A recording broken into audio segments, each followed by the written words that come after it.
হাসির বোমা। অনেক দিন আগের কথা, একটি ছিল সুন্দর সবুজ গ্রাম। সেই সুন্দর গ্রামটি থেকে আমাদের আজকের গল্প শুরু।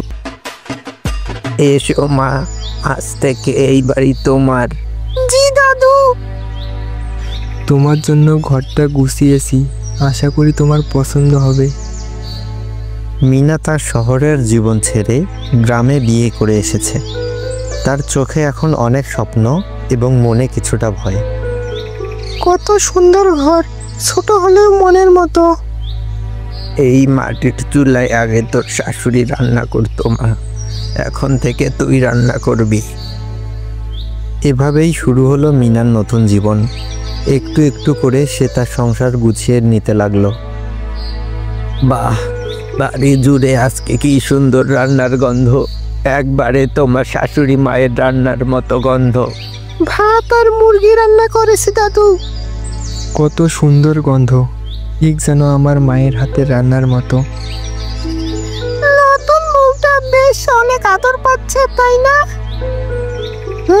ঠিকই বলেছিস, শহর থেকে এসেছে তো, নতুন নতুন এমন একটু থাকে। এমন কত দেখলাম, কিছুদিন পর দেখা যাবে কি অবস্থা দাঁড়ায়। ভালোবাসার সাথে সাথে আসে হিংসা ও নিন্দা। গ্রামের অনেকের চোখে তারা ভালো হলেও অনেকে তাদের এই সুখ হিংসা করত। মিনা মা, আমার পায়ে অনেক ব্যথা করছে।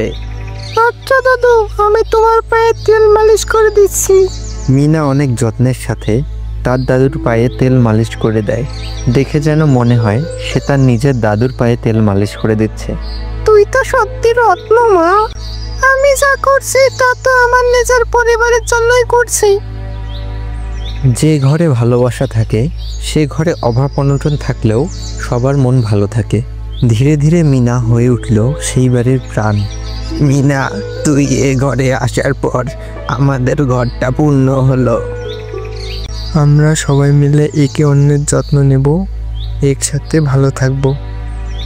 বছর ঘুরতে মিনার কোলে ফুটফুটে একটা কন্যা সন্তান এলো। বাচ্চার আগমনে বাড়িটি পরিপূর্ণ হলো। এভাবেই শহরের মেয়ে ধীরে ধীরে গ্রামের রত্ন হয়ে উঠল